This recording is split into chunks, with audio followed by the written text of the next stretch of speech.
En la biblioteca de Hernán vamos a hablar hoy de este pequeño libro que se llama El Leviatán de Joseph Roth. Fue editado por Acantilado en el año 2016 y la edición original en alemán fue póstuma en el año 1940.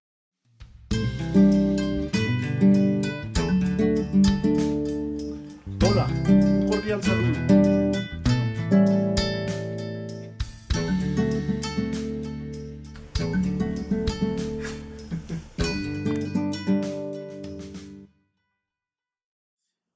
Joseph Roth fue un novelista y periodista austriaco. Él nació en Brody en el año 1894. En esa época Brody hacía parte del Imperio Austrohúngaro.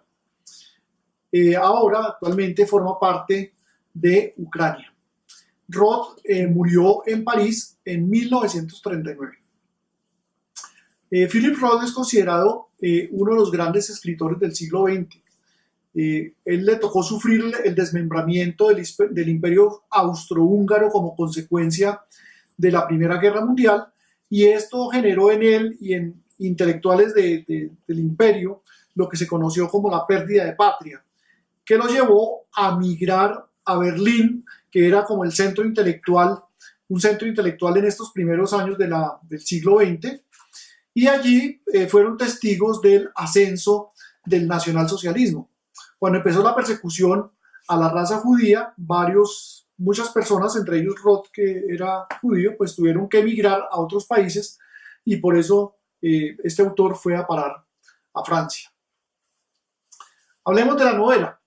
La novela se desarrolla a comienzos del siglo XX en una población ficticia que se llama Progrody, y tiene lugar, en la época en que tiene lugar esto es la guerra, en la misma época de la guerra ruso-japonesa, que fue más o menos hacia 1904-1905. El protagonista se llama Nissen Pixenik, es un judío de 45 años, analfabeta, que es practicante de su religión y está totalmente entregado a su negocio. ¿Cuál es su negocio? El comercio de corales de alta calidad.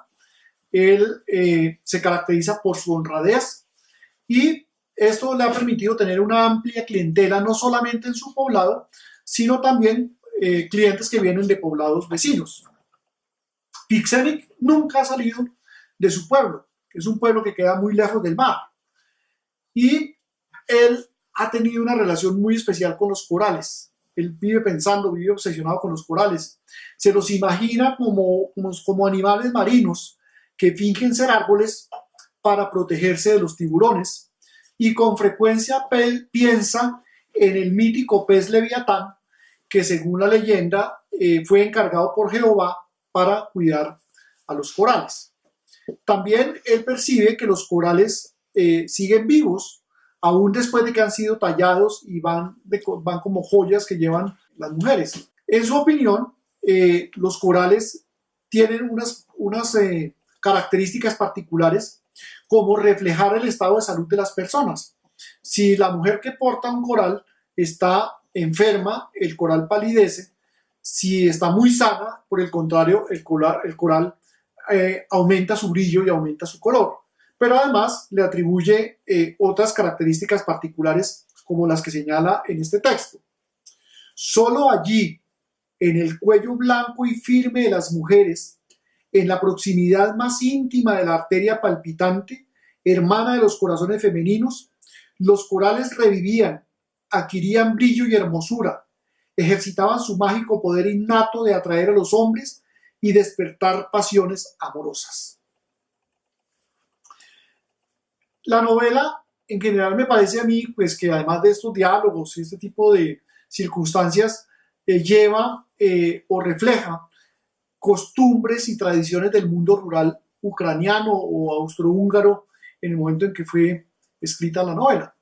El uso de los corales, por ejemplo, por parte de las mujeres, tenía una tradición que era para protegerse frente a los males, frente a las envidias o frente a determinado tipo de enfermedades.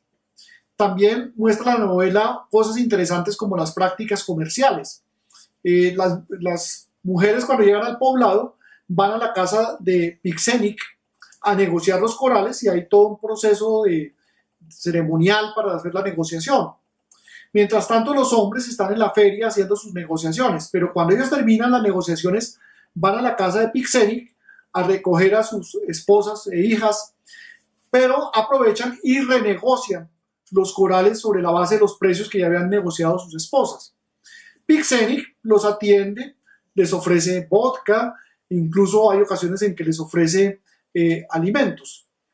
Y la otra elemento que transmite Roth es que incluso el comerciante tiene que incluir dentro del precio pequeños latrocinios.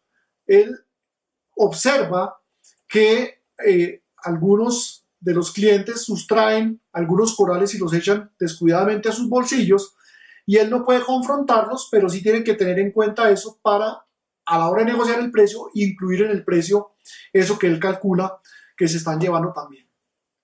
Así era la vida de Pixénix, muy tranquila, muy amable, muy sin sobresaltos, pero todo cambia con dos hechos. Por un lado, la llegada de un marinero en licencia que llega a visitar a sus papás que vivían en el pueblo, y por el otro lado la llegada de un húngaro a un poblado vecino. Cuando llega el marinero en licencia, pues esto genera las inquietudes o saca a flote la obsesión de Pixénix por el mar. Entonces él lo lleva a interrogar permanentemente al marinero sobre cuánta cosa se le ocurre de la vida en el mar. Y finalmente, cuando el marinero tiene que retornar al puerto de Odesa para reincorporarse a la nave de la cual forma parte de la tripulación, pues Pixénix resuelve acompañarlo y se va con él. Y en Odesa él dura 3 semanas totalmente hechizado por el mar. Todos los días va al puerto, etc. Y a él se le olvida que tiene negocio, a él se le olvidan sus prácticas religiosas, a él se le olvida todo, a pesar de que es el periodo de mayores ventas de corales en su poblado. El otro elemento, que es el húngaro, pues el húngaro es una persona que se instaló en un pueblo vecino y está vendiendo corales, pero son corales falsos, son corales de mala calidad. Al decir de Roth, este húngaro es como una encarnación del diablo que tienta a Pixénix a romper con la tradición de honradez que tradicionalmente había mostrado en su negocio como una condición para poder sobrevivir a la competencia. Lo que este húngaro le dice es que si él no acepta comprarle los corales falsos para mezclarlos, pues lo que va a ocurrir es que simplemente él va a tener que salir del negocio. Entonces, Pixénix, en un acto que considera él mismo como una traición consigo mismo, empieza a mezclar buenos y malos corales con el objetivo de obtener mayores beneficios. No cuento más para que no se pierda la motivación de leer la novelita completa. ¿Cuál es mi opinión sobre el libro? Como vemos, es un libro corto. Los comentarios literarios que hay en las revistas especializadas hablan de una excelente traducción de esta obra que hace pues más agradable la lectura todavía. A mi manera de ver, hay dos temas centrales que yo resalto en la novela. Por un lado, es un retrato de la vida provincial en Ucrania a comienzos del siglo XX con las características que ya resalté. Y en segundo lugar, es una parábola sobre la relación que hay entre la deshonestidad y el fracaso. La traición de los principios y la pérdida de identidad desmoralizan al ser humano y lo hacen perder su norte. En síntesis, es una lectura amena, carece de diálogos, pero tiene un narrador que hace fácil que podamos entrar al mundo al cual nos lleva Joseph Roth. Con mi invitación a leer a Joseph Roth, me despido hasta una próxima ocasión.